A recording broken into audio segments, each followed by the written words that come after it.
Joe Burrow to me is that dude. Like, just when he leads a comeback, when he makes the play, you look at Justin Herbert, his talent is more obvious, right?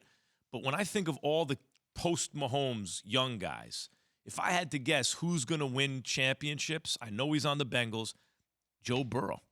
So, I look at him and think that he ain't winning no championships in Cincinnati.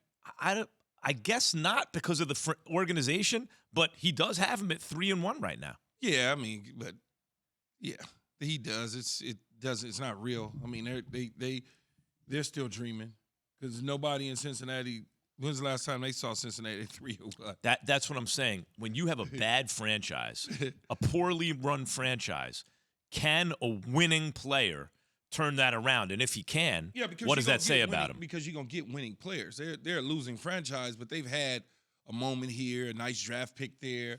They just always have bad coaches, or they just can't. It's just one of those franchises that's like that.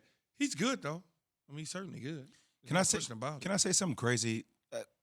At the end of last night's game, because I watched it this morning, be real with y'all, the whole thing this morning, I walk away saying, I think Urban Meyer is going to be okay.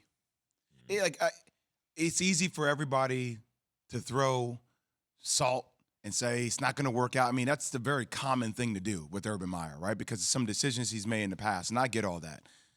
Man, Trevor Lawrence has potential to be pretty talented. It feels like they just need a couple of more dudes on that team. I mean, they could have been up 21-0 at the half if he's able to get that ball in 4th and goal. I agree with that. Also, I like the way Trevor Lawrence handled it after the game. Didn't get too low, I thought he showed leadership after the game.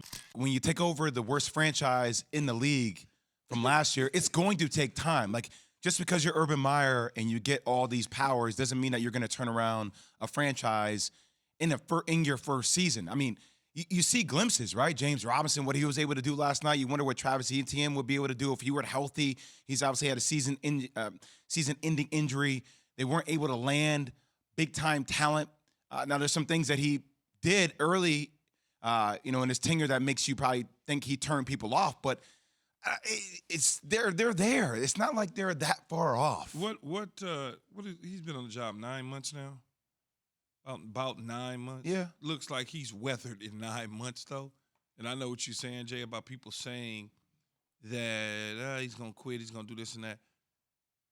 When you are a football coach who is used to winning and you are constantly dropping L's, at some point in time, it's going to destroy you, and you will step aside no matter what people think, just because you can't take it anymore. It's just it's in their blood to win, and when they're not winning and they can't win, and I understand it's rebuilding, but you got to think that this is such a bad franchise. I don't know when they're going to start seeing the positive results on the back end. Like when? When are they going to be able to do it? Urban Meyer and the Jaguars are hoping to get in the zone next week